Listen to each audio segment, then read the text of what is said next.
Hello, friends. It's great to see you. I hope that you are doing well. I've been putting up a lot of videos of the talks that I've been given, but I'm wanting to really specifically make some videos for you for YouTube. And thank you so much for all your follows. It's just been incredible. So thank you so much. But I'm going to do these videos that are based on ways that the separated self stays in the illusion or stays in the dream state. So this will be my first one.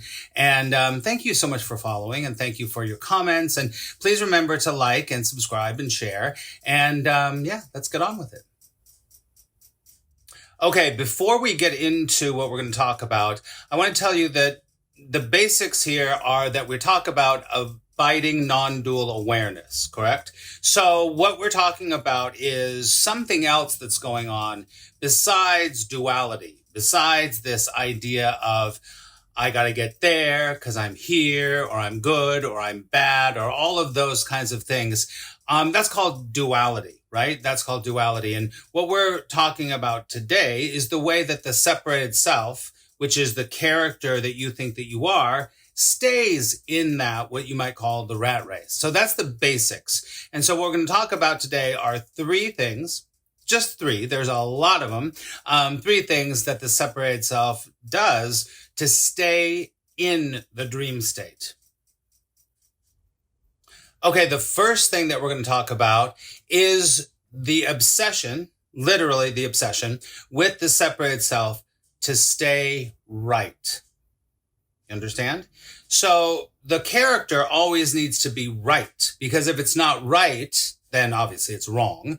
But it has a real vested interest in making sure that it is right. Because that separated self, the Course in Miracles will call that the ego.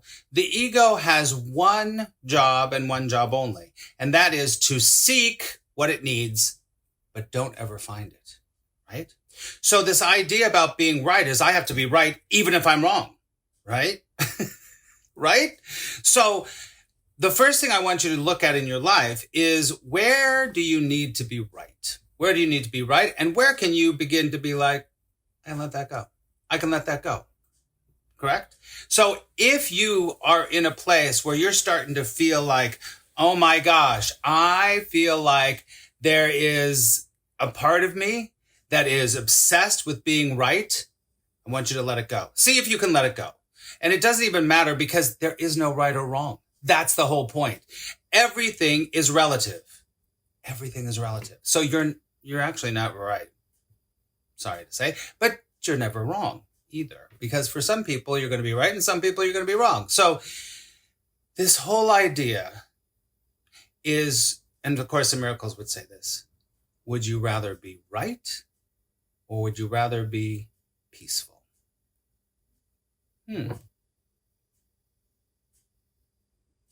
Okay, the second idea that I want to cover today is the paradigm of subject-object, being always involved with subject-object orientation. It is a paradigm. Now, this one is very difficult, because your character, which is not the real you, is always the subject in your life, right?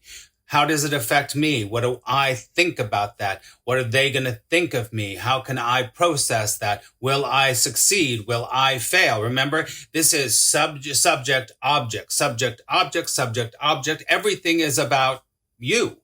And I always say that you're always on the same radio station, WWIFM. What's in it for me? That subject-object orientation is duality, and it keeps you suffering. It keeps you suffering no matter what. No matter what. So this one's a little tougher, but think about it like this. Your character is not who you are. It's just a character, right? This character is not the truth of what's happening here. There's just a character. There's just a character named Max, and he had this past and he has this future, and then he's got that relationship and that relationship. But that's not the truth. And it's the same with you. It's the exact same with you. Let go of the character You don't have to let go because it's already there, but it doesn't matter. But just recognize that what you think is you is not really you. It's not. And once that starts to happen, the paradigm of subject-object, the orientation of subject-object to everything in your life begins to crumble a little bit, melt away a little bit. So, number 2 is the subject-object orientation, that paradigm. Can you begin to change that? And finally, number 3 in how the separated self stays in the illusion is this idea of goals. Now, there's nothing wrong with goals. You got to hear me very clearly. Goals aren't right and they're not wrong. But when there is a consistent and persistent MO, modus operandi, of goal orientation, when I get there, when I lose the weight, when I get happy, when I am spiritually awake, when they finally give me a good review, when. This is goal-oriented. Now, why would be saying goal-oriented is a way to stay in the dream? Well, the dream is full of goals. In truth, there ain't no goals. I hate to say that. No, I don't hate to say that. I'm just saying the way it is, actually. So the truth is just truthing itself. That sounds funny. It's being. Being right now. Right? So the beingness has nothing to do with the goal. As I said earlier, there's nothing wrong with having a goal, right? Saying, oh, I want to learn French. Oh, I want to go to Venezuela. Oh, I want to learn how to play the guitar. There's nothing wrong with any of that, right? But when it's your MO, it's your modus operandi, and this is what happens in Western cultures especially, is that everything is about a goal. Everything is about goal orientation. Are you going to get into school? Are you going to get the degree? Are you going to get married? Are you going to get divorced? Everything is about the goal. Now, the goal is leading you down the path of suffering. Because while, as I say, you do not stop and smell the roses, and you do not stop and be in your life, because you're always there. So, number 3 is having the MO of being goal-oriented.